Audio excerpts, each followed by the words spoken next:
Chapter 10: Building Relationships in Supply Chain. Everybody involved in a relationship needs to trust each other for it to work. Because sensitive information is handled in some situations, confidentiality agreements may be required. The relationship's move is usually established during the first conversation. A business must offer a win-win scenario for both the supplier and the company. Negotiations cannot be just viewed through the prisms of give me.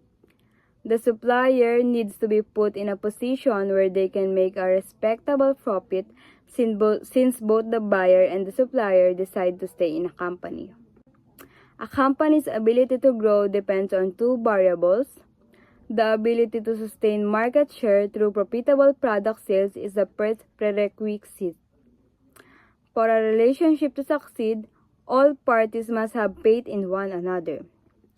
Confidentiality agreements may be necessary because sensitive information is handled in certain circumstances. The initial discussions typically set the tone for the partnership.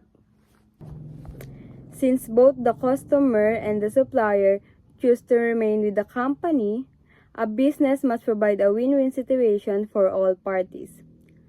Talks cannot only be seen through the lens of give me. The supplier must be placed in a position where they can turn up respectable profits. Two factors affect a company's capacity to expand.